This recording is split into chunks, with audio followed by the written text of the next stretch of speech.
Salut mon petit Novel, aujourd'hui je fais une expérience pour étudier la différence d'impact entre la fonte des glaces continentales et océaniques. C'est parti! Mon petit Novel, on est parti pour le 4e exercice du chapitre 2 où on va réaliser une expérience mettant en évidence la différence d'impact entre la fonte des glaces continentales et océaniques. Donc comme tu peux le voir à ton écran, j'ai réalisé cette expérience. Donc ce que j'ai fait, c'est tout simplement que j'ai placé de la glace dans de l'eau et de la glace sur une pierre. La glace que j'ai disposée sur la pierre représente la glace continentale et la glace que j'ai disposée dans l'eau représente la glace océanique. Et j'ai laissé fondre cette glace au cours du temps. Au bout de quelques dizaines de minutes, la glace a totalement fondu et on observe les résultats de mon expérience. On voit que dans le cas de la glace océanique, le niveau de l'eau n'a pas augmenté du tout dans mon bocal, dans mon réservoir, alors que dans le cas de la glace continentale, le niveau de l'eau a augmenté. Et donc cette expérience met en évidence la différence d'impact entre la fonte des glaces continentales et océaniques. On voit que dans le cas de la fonte des glaces océaniques, le niveau de l'eau n'a pas augmenté, et dans le cas de la fonte des glaces continentales, le niveau de l'eau a augmenté.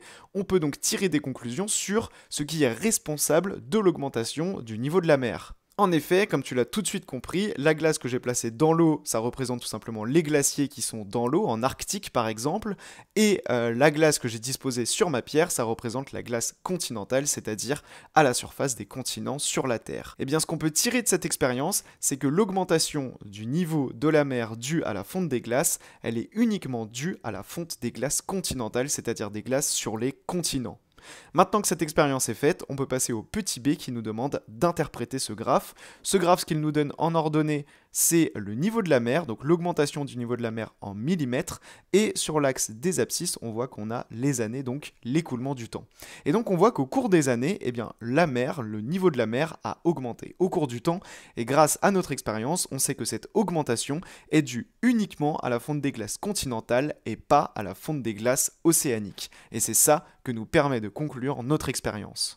On peut donc en déduire que l'augmentation du niveau de la mer qu'on voit sur le graphe, elle est due à la fonte des glaces continentales. Mais pas que, et c'est là que tu peux gagner énormément de points en enseignement scientifique, tout simplement en utilisant ta culture scientifique. On a vu dans le cours que la mer monte à cause du coup, comme on l'a vu dans l'expérience, de la fonte des glaces continentales, mais qu'il existe également d'autres phénomènes comme la dilatation thermique qu'on verra dans un des prochains exercices de ce chapitre. Mais donc c'est très important quand tu as cet exercice, de montrer que tu as des connaissances, que tu as compris le cours.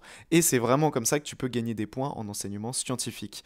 Dans notre réponse, on peut donc nous dire que l'augmentation du niveau de la mer est due à la fonte des glaces continentales, mais également à d'autres phénomènes comme par exemple la dilatation thermique. J'espère que cette vidéo t'a plu et à très vite dans le 5e exercice.